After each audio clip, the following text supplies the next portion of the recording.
you know, and that would be a yeah. million mums. Like, this is just, I'm going crazy. I just need to lie here and get a bit of social time on my phone. Yeah, you know, it's sad that's come to that. But hey? it's really sad that's come to and everyone knows that that's actually not very relaxing at all. No. Like, your eyes want to often go to sleep, but your body is just in this horrible little... Yeah, like, I mean, that's sleep, that's the number one recovery. That's, pretty much say to all my clients, what are you doing for your sleep? How much sleep are you getting? What are you doing before you're going to sleep? And pretty much 99% of people say, I'm usually on my phone. And but that artificial light that you're getting from your phone, that's still stimulating your brain. So even though you might be drifting off to sleep, your brain's still firing. It hasn't had the chance to unwind and really process the day. So it's still working. Yeah. So that in itself, that's another, factor that's affecting fatigue. And so, coming in, like you say, coming to the clinic and using that time to kind of switch off mentally is, such an important factor. So we've got the physical side and you have that mental side as well. Yeah. So tell me about those boots, because I did see those boots. Yeah, the boots are amazing. Amazing. What's the story there? Yeah, so you literally step into the boots, zip them up, sit down in a chair, and it's as simple as, setting a timer and setting a pressure setting. The pressure is similar to what you would have when you're getting your blood pressure taken from your doctor. Except it doesn't go up to that really uncomfortable pressure. It probably goes about at a medium pressure. And the point of using the boots is it uses graded compression to help increase your circulation. So it's similar to getting a massage where, the massage therapist will take off help. His clothes. Not sure I said my first sip of beer. Not sure which ones you've been. Yeah, I know. Sorry. You digress. Yeah, I know. Keep going. Welcome to my show. Yeah. So the boots literally fill up with air and use compression, and so they fill up and then they deflate. They fill up and deflate, and you can set them for however long you want. But the really cool thing is when you take them off, not only are you feeling relaxed, but your legs feel super light. So say, for example, if you're a nurse, and you're doing like 10 hours, 12 hours on your feet, and you get that heavy feeling in your calves and your feet are just throbbing. Like, these boots are amazing for that. Right. They just increase the circulation, help promote the blood flow, go in the direction it needs to go, and it helps with removing like the waste products. So, when you get that muscle soreness, after you've exercised, that's can be from a build-up of waste products. So these boots can help with the body processing all those waste products faster so that you don't experience muscle soreness as long. Have you ever seen a dead body? Well, yeah, when I was studying, we saw like cadavers and got to play around with them and see like how the muscles and the nerves all function. Yeah. The only reason I asked that, but geez, as it was coming out of my mouth, I thought, oh God, I hope I didn't trigger something. But Scott Wimpy was a guy who was on my second to last podcast. Oh, yeah. Okay, he's a first responder type accident and emergency guy. Mm-hmm. Okay, and he said something to me off mic that was really interesting. The very first time he jumped in an ambulance that's what he does. He jumps in the ambulance with the guys. Yes. Because he wants to know more all the time. He actually teaches first responder medicine to GPs, because it turns out GPs are completely different to the guys that actually get to the accident scenes. Yeah. But I guess most of the population think they're all doctors, right? We just assume they do all the same stuff. Yeah. So how that's right. So anyway, so they see the gruesome truth, but often he told me that they get to the first crash and there's two cars, dead bodies everywhere, by the way, really horrible scene. Wow. Yep. Scott is told to go to that car where there's just one kid in a car.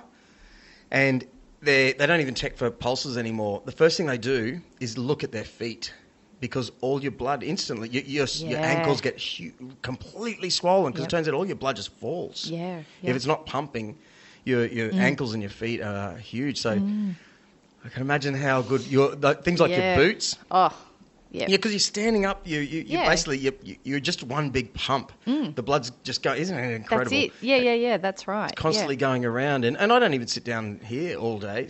You know, I've learned to Constantly on stand your up. feet. It's like better for my body and all that sort of gear. That's it. But Yeah. these poor feet. I know, the poor feet, the poor ankles. Yeah. I wish you had those boots now. The boots are amazing. They are amazing. Yes. Yeah. So, and really simple to use. You literally sit down, zip them up, press the button, off you go. Like, that's How long would that take? That sort of process that you're... Well, it's completely dependent on what time you have. So I had someone who was driving by today. He only had 15 minutes spare, but he was driving by and goes, I'm going to quickly duck in and get 15 minutes in the boots. Yeah. Like, it's that type of... That's how easy it is, just to take 15 minutes to look after yourself. That is how simple it is. And you know what? I actually feel awkward. Like I never have time for massages anymore. Geez, I wish I did. And when I did, the only ones I could do was like Saturday at the Pines Shopping Centre, where they had this in the middle of the shopping in the middle. centre. It's gone now though. Yeah. Like or whatever it was. Yeah. Like an Asian sort of one, and Yeah. it was really good. They were great, but I felt awkward asking them for a foot massage. But that's the number one thing I wanted, because all I wanted was relax these dogs. You know what I'm saying? Get the feet, because you're on your feet all the time. Yeah, but I felt like it was kind of belittling someone to No, pay for a foot massage. part of the body, It's part of Yeah, the body. but I'm sure there Yeah. must be some other people like me. Totally, yeah. So to be able to duck into... Well, yeah, so with the boots, like, amazing around the feet. Like, the compression you can get around each foot is sensational. So, sure. we'll have to get them on you. Yeah. Yep. Do like a before and after post and see I would if love you've that. got, new legs. I'm all about the feet. They're just so good. Am I creeping you out yet? And what about... not at okay, the last time was at your place. Another Yep. time, I walk in. I'm setting the scene. I walk in. Yep. It was all just eucalyptus. Oh, yeah. And you had... they look like, for me, mobile little spa baths. Or they look like these little pod spa baths. Yep. Are they... No, they had hot water in it at the time, right? Yeah, so, they're our contrast baths. So one bath is an ice bath and the other one is a hot bath, yeah. Right. Yeah. So is there any... what's the technology in... Yeah, so... do you jump into both? Or? Yeah, so depending on what your body's needing, there's a few different ways that we prescribe to use the contrast water therapy. That's what it's called, contrast water therapy or ice bath therapy. So with the ice baths, they are set between 10 and 15 degrees Celsius. So that's pretty cold. Right. And the hot bath, we have that at 37 degrees Celsius. And that's temperature controlled. How cold's the cold one? Between 10 and 15 degrees Celsius. Okay, well, that's not too bad. Do you want to jump in it? Well, that's kind of... But I do know it pretty well from jumping in the surf. I guess Gold Coast surf is often in winter 17. It's on average 19, but the outside could be 10. Yes. So it's often warmer in the water, funnily enough. That's right. And right, so no doubt it's freezing. Don't get me wrong. Yeah, but I would have thought it's ice. It's like zero and rough. Oh no! So a lot of all the research has been done around like that between that 10 to 15 degrees Celsius that as the optimum temperature. Wow. So we have temperature controlled baths, so we can set the temperature exactly what we want, and the baths will just run at that temperature for us, which is amazing. Nice. So you just got to set them and off they go. So is there actual ice in there? No. Okay, so it's a controlled Yeah. It's it's made by a local Gold Coast company. Cool. Yeah, Who's that distribute worldwide. iCool. Wow. And they're amazing. Yeah. With a K? No, a C. C. Oh my God. Yep. A great mate of mine has a business. He's an air conditioning and refrigeration guy with iCool with a K. Wow. There you go. Small world. Oh my God. He would already know this guy and be like, "Right, my buddy." Yeah, probably. That's crazy. Okay. Yeah. So we've got the bars. So, when to use them? So that's a great question. So ice baths. If you just were using an ice bath, the purpose of an ice bath is a couple of reasons. Reducing inflammation and swelling is a big one. Reducing your core body temperature. So, like when you've been exercising, right, and you're hot and it might be the middle of summertime and you just can't cool your body down, and then you start feeling tired, lethargic. Yeah. And the more you try and will yourself to cool yourself down, you're getting more tired and lethargic. So with ice baths, they will reduce your core body temperature back to, we want it around that 37 degrees Celsius. So they're really efficient for cooling the body, which is important for recovery. So the shorter time that your body will take to get it back to that core body temperature, the less energy your body's using, right? So the less energy your body's using, the less fatigued you're going to be, right? Yeah. Because you're distressed. Yeah. When I did boxing, we'd often the aim was to be as fit as you can. So your recovery in the ring, you'd bat, and then you're resting for like 5 seconds while the other guy's knocking you out. Yep. But the idea is to be as fit as you can, only for that moment. You're trying to recover straight away, and that's it. And you train like that, right? So when you train how you want to compete. Yep. Yeah. So so the recovery time for your boxing is so important, because every time you go out, it's got to be fast and efficient. Yeah. So ice baths are really an efficient way for cooling your core body temperature down, reducing inflammation and swelling.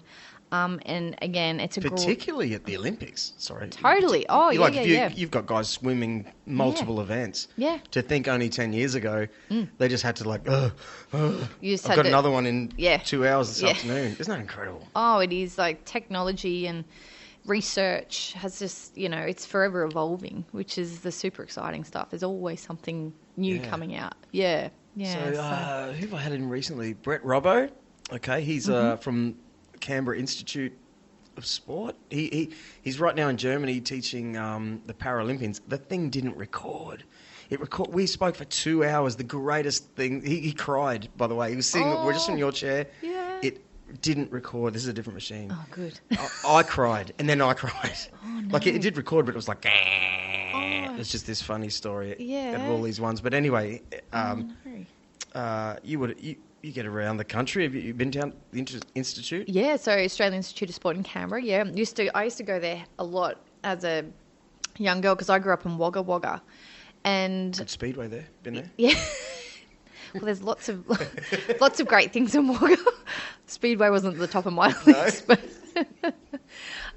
yeah, I used to go to Canberra a lot for swimming. I used to compete a lot at the AIS. So yeah, great place. Right, so getting back to what you said before, like Australia leads the way. Yeah. I've kind of heard that through other people because of that Institute of Sport. And and you know what? I was at a coffee shop recently in Broadbeach, and I was doing a job there actually, right next door. It was like 2 o'clock on Tuesday. I couldn't get a park because the coffee shop was so full. And it was filled with... so it's a work day, Tuesday, 10 o'clock.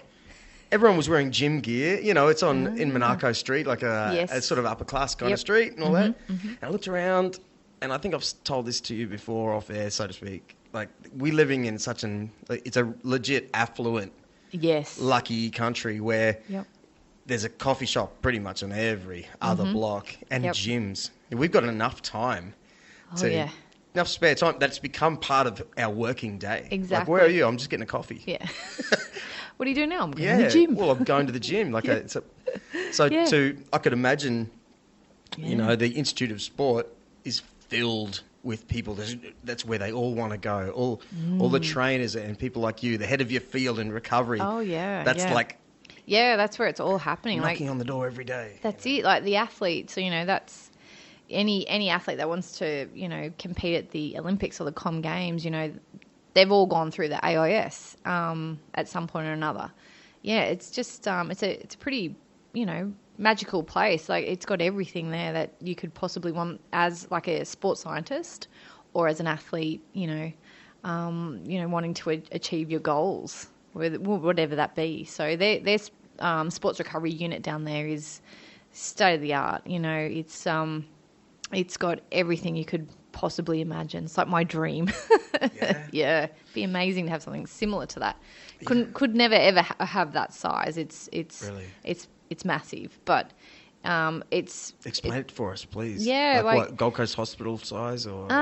well, like the AIS itself is huge, but the Sports Recovery Centre, it's got multiple pools, hot pools, cold pools. It's got spas. It's got different showers with different shower pressure.